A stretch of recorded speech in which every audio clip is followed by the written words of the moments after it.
Pemerintah Indonesia harus mengambil langkah-langkah serius untuk menangani kasus ini. Sudah banyak sekali korban yang merasakan kerugian. Mereka juga mengalami penderitaan yang sangat luar biasa sekali.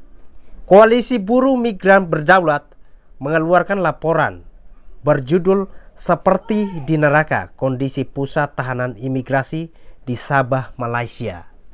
Saya pernah bertemu dan mewawancari langsung dengan salah satu korban beberapa tahun yang lalu. Kita namakan Putri. Kita tidak bisa membongkar identitasnya karena ya untuk menjaga privasi korban tersebut. Menurut pengakuan si Putri ini, dia pernah bekerja di Malaysia. Tujuannya adalah bekerja sebagai asisten rumah tangga atau pembantu. Ternyata sampai di sana itu dia tidak bekerja sebagai asisten rumah tangga atau pembantu. Di sana dia dipekerjakan sebagai PSK atau pekerja seks komersial. Menurut pengakuan beliau, ketika menolak untuk melakukan pekerjaan itu, pasti oknum-oknum yang menangani beliau ini akan menyiksa mereka habis-habisan. Akan dipukul habis-habisan. Nah, akibatnya si Putri ini mengalami gangguan mental. Singkat cerita, Putri ini mau berusaha untuk keluar dari zona itu, mau keluar dari tempat dia bekerja, tapi susah karena semua surat-surat identitasnya ditahan dan sulit sekali untuk mendapatkan akses keluar dari daerah tersebut. Suatu waktu dia keluar dengan dibantu oleh kepolisian setempat sehingga tibalah di Bali.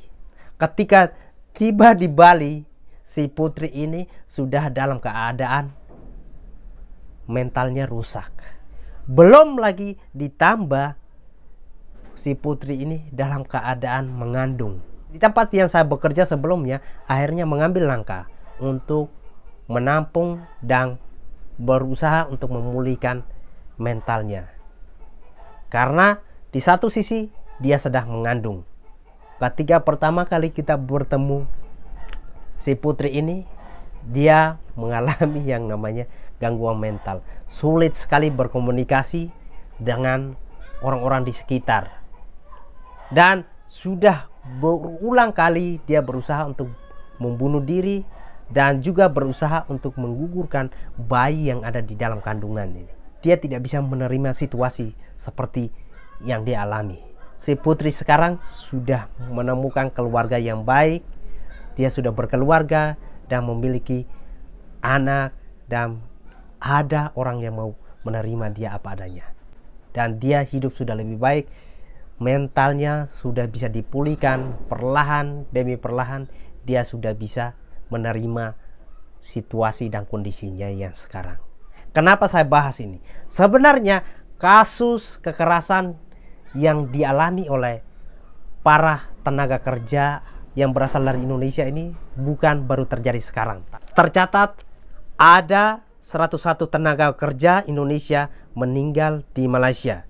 Pada Januari hingga Juni 2022 sudah ada 48 orang Indonesia meninggal di seluruh pusat tahanan imigrasi Malaysia. Saya menyoroti di sini adalah tenaga kerja yang ilegal. Para tenaga kerja yang pergi ke Malaysia ini biasanya mereka mungkin kekurangan lapangan pekerjaan atau tidak mendapatkan hidup yang lebih layak di dalam negeri, sehingga mereka memutuskan untuk merantau ke negeri orang. Dengan tujuan adalah mereka bisa mendapatkan hidup yang lebih layak, mereka bisa mengangkat perekonomian keluarga mereka, mereka bisa membuat kehidupan mereka itu jauh lebih layak. Ketika mereka menuju ke sana itu dengan diiming-imingi gaji yang lebih besar, yang berlipat kali ganda daripada yang ada di Indonesia. Para tenaga kerja ini mereka melewati jalur yang salah, dalam arti melalui jalur ilegal. Tanpa sepengetahuan pemerintah, mereka berangkat ke sana. yang terjadi di sana adalah ketika diketahui oleh imigrasi Malaysia bahwa mereka ini ilegal, mereka mendapatkan perlakuan yang tidak senonoh atau tidak layaknya seperti manusia. Adapun beberapa perlakuan yang mereka dapatkan. Yang pertama adalah perlakuan verbal. Biasanya mereka mengata-ngatai imigran dari Indonesia seperti anak haram, mereka memaki-maki mereka. Dan yang kedua adalah kekerasan secara fisik. Nah, para imigran Indonesia ini mereka akan dipukul habis-habisan, mereka akan disiksa habis-habisan. Yang ketiga, terjadi perampasan. Mereka dirampas uang mereka, bahkan HP mereka, dan dimintai uang berkisar 600 sampai 2.500 ringgit untuk bisa keluar dari rumah tahanan imigrasi Malaysia, sampai biaya percepatan pembuatan SPLT atau surat perjalanan laksana paspor. Betapa kejamnya perlakuan yang didapatkan oleh tenaga kerja Indonesia di sana. Menurut pengakuan imigrasi Malaysia, mereka melakukan itu karena kerja dari Indonesia ini ilegal. Yang harus diingat oleh imigrasi Malaysia adalah mereka ini adalah manusia, sudah selayaknya diperlakukan dengan baik. Kita tahu bahwa mereka melewati jalur yang salah, tapi tidak menjadi alasan untuk melakukan kekerasan, untuk menyiksa mereka. Saya berharap pemerintah Indonesia bekerja sama dengan Malaysia menuntaskan kasus ini supaya kedepannya tidak terjadi lagi kasus-kasus seperti ini. Yang namanya ada korban yang meninggal. Harus bertindak berdasarkan asas kemanusiaan. Kita juga harus mengkoreksi, menjadikan ini pelajaran untuk diri kita sendiri. Kemanapun kita pergi, saya selalu ingatkan, kalau bisa ikuti jalur resmi yang ada. Pasti kita tidak akan dipersulit seperti ini.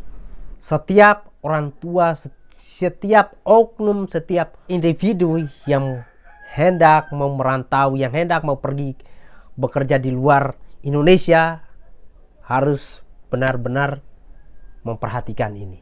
Saya sangat sarankan, ikutlah jalur resmi yang sudah ditetapkan oleh pemerintah Indonesia dan negara yang teman-teman atau kalian tujui. Nah, kasus Putri dan 101 jiwa lainnya sudah cukup untuk kita. Saya berharap kedepannya tidak terjadi lagi hal-hal seperti ini. Sampai ada korban yang meninggal, itu sebuah tindakan yang sudah tidak dibenarkan, karena itu melanggar hak asasi manusia atau HAM. Dan pemerintah Indonesia harus mengambil langkah-langkah serius untuk menangani kasus ini, supaya tidak ada lagi korban yang berjatuhan, tidak ada lagi korban-korban yang mengalami kekerasan seperti ini. Betapa kejamnya kekerasan atau perlakuan yang dirasakan oleh imigran asal Indonesia. Oke teman-teman, itu saja dari saya. Saya berharap kedepannya kita lebih mawas diri supaya tidak terjadi lagi kasus-kasus seperti ini. Peace.